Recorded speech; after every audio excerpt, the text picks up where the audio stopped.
Fandom Arcade. Ready? Start! Welcome back to Fandom Arcade. I'm Daniel Atwood, and this is Sullivan Evan. That's mostly correct, but in the wrong order. Which is fine.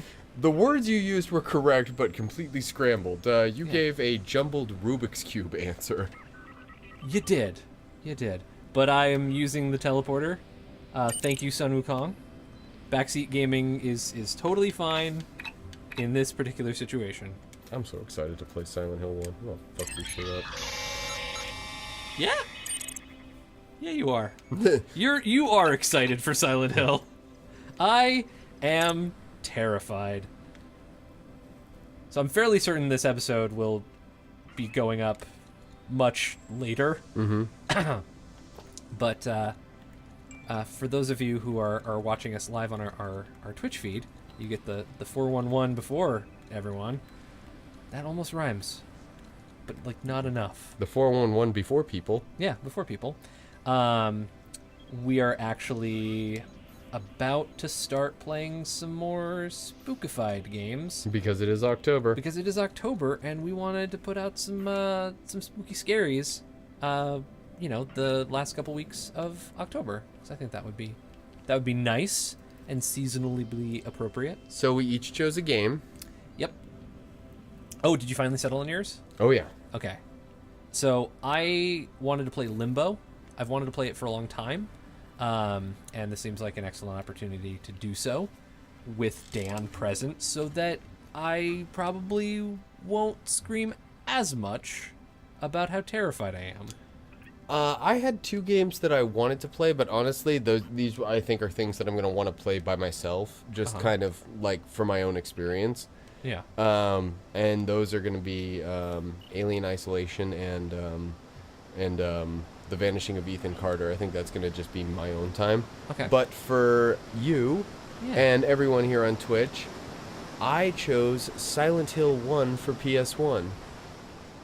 Which is an important game for Dan because he is the best. Well, it was thank you. Dan is the most Silent Hill person a person can be without being made murderer. without being made out of nightmares. Well, one of the things about Silent Hill 1 is that it came out in 1998, and it was the first time I ever understood horror in that way. I remember, fresh off of a Resident Evil craze and everything, and that game came out. I remember when PSM, PlayStation Magazine, ask your parents. Thanks, old man Dan. Play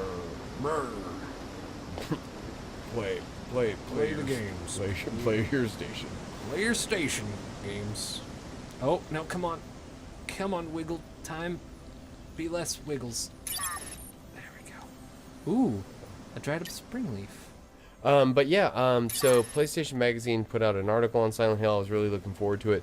But what was interesting is that everything I was reading about it as a kid seemed like it was going to be kind of more in the survival horror region of, like, Resident Evil. Yeah. But then I will never forget the first time I ever played it. I rented it, went back home, and it was a fall day, and my parents had left the house because they went out to go take care of some things. And I started playing the game, and I got so sucked in, and then so terrified.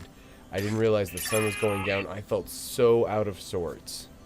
And then it hit me. All of a sudden I was like, I need to go see my parents. I need to go be their people. Mm-hmm.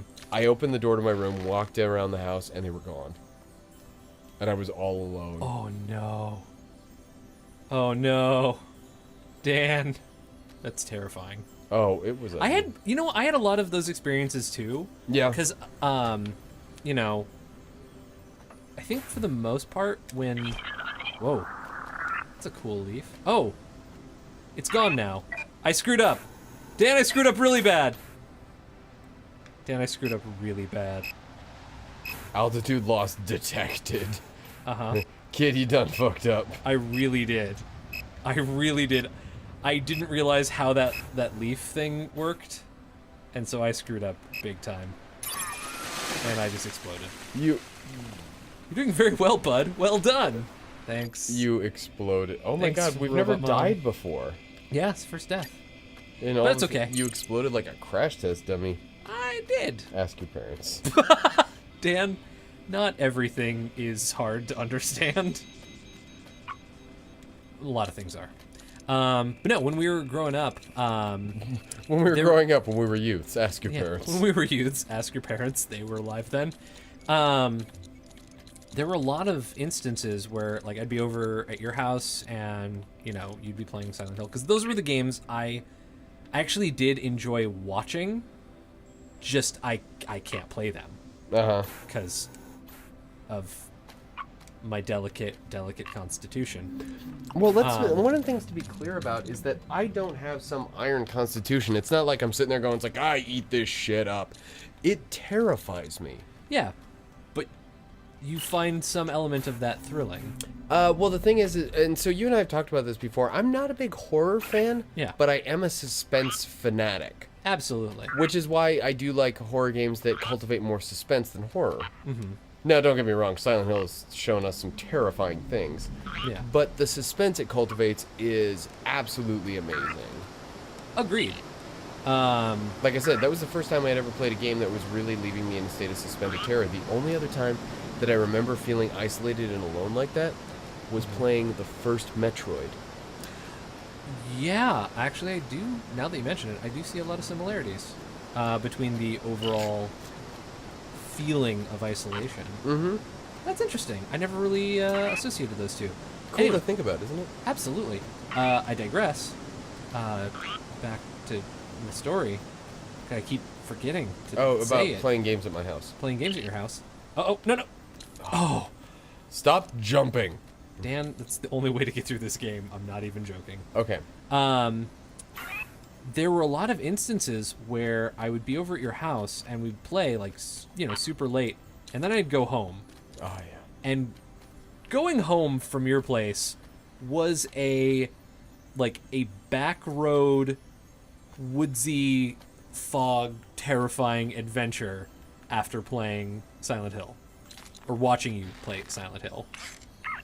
It was just the most terrifying. Oh, I can imagine. But there was something really awesome about it. And so... Like I said, it was cultivating a feeling. yeah. And I think that was something really valuable about the game that we sort of discovered, was this idea of cultivating a feeling. And, Oh! Oh! Oh! Dude! Huh. Oh, on our Twitch feed, This is fun. on I our mean, Twitch I am feeds, dying. I'm going to die by doing this, but... Sun Wukong is asking on our Twitch feed, did you guys watch Westworld on HBO? No, I have not yet, but I am excited to watch it. Yeah, that seemed very, very up Dan's alley. No, I'm super excited. I think Steven Spielberg is producing it. That may very well be. This is actually really, like, soothing. I get that. Oh, I like You know, this. that actually kind of brings me back to part of my story, too, when I was saying it's not like I'm a horror fan or anything, more of a suspense fan. Yeah. But, like I said, what... Uh-oh! Oh, no! Oh, no! Altitude loss detected. It's okay. Everything's fine. Everything's fine. Oh! Oh, my God. Oh, this game. Oh, this game is awesome.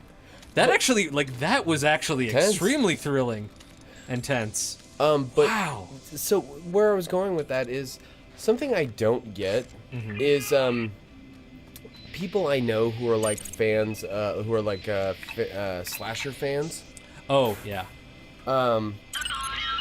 Whenever I meet anybody that says, like, it's like, I just love, like, slasher films and horror stuff, and I'm like, what's wrong with your life that's okay? Well, so what's interesting is that I've found enjoyment in slasher films in some strange ways from time to time. They make me uncomfortable, and I don't like that. Well, I do like from a writer's perspective, I find something kind of intriguing about the idea of like a monolithic killer or a completely hidden killer. Yeah. Like, I like the idea of running out the clock, so all of a sudden it's like everyone's dying, nobody knows who, what, where, when, or how. Yeah. Although when you get to things where it's, more staple murderers like Freddy Krueger or Jason Voorhees and stuff like that, part of it is about seeing the thing coming after you. However, I do... I do like the mystery of people just being plucked off and not knowing where it's coming from, what it is, and also the fact that it seems to be almost omniscient. Yes. I And I can understand the intellectual intrigue behind it. Well, I mean, and that'll trail off into a different section. But Yeah. what I was going to say is that what I don't like is friends of mine who seem to be fans of the slasher genre. They're the kind of people who will often go, it's like, whatever, it wasn't scary. It was so stupid and so cheesy, but I love it. To me, that's a waste of time. I like, the reason I enjoy this is that I do like to be able to pull those feelings out. It's like, oh my God, I was terrified. Yeah. And it got that guttural feeling of just alarm scaredness. Yeah, I just don't like feeling afraid. I don't think that there's anything wrong with that. I like things that are emotionally provoking, which is where that comes into play. And I do too. Just not the bad ones. Gotcha. Not the just all bad. Not the all bad feels. I think we were just talking about the slasher genre because I think that was actually something I had talked to you about this earlier. I recently watched the reboot of Friday the 13th, which was produced by Michael Bay. Mm-hmm. And it was, as Michael Bay is wont to do, it was dumb. The characters were two-dimensional. Mm-hmm. But what it did provide, which was kind of intriguing, is the fact that it was the most, as you know, Michael Bay, everything seems to be happening at twilight. Or dusk. Yeah, everything is gold. So the point being is that What time of day is it? Gold? it was the most beautifully shot slasher film I've ever seen. Interesting. I mean, that's awful and terrifying, and I don't like it. I don't like it. But that's awesome. No, and they did a good job of really not showing a lot of Jason Voorhees. There was a time when some guy knocked off his mask and you got just a glimpse of what he looked like under it. Ooh. And it was very kind of cool the way it was done. Yeah. But like I said, it was Michael Bay movie, so you're like, well, this is the dumbest thing I've ever seen. But it was the most beautifully shot slasher film. Well, that's awesome. I mean, I can get behind that idea. So beautifully shot and cutting up people. Next time on Fandom Arcade. Yeah. Next time on Phantom Arcade, we'll murder some people.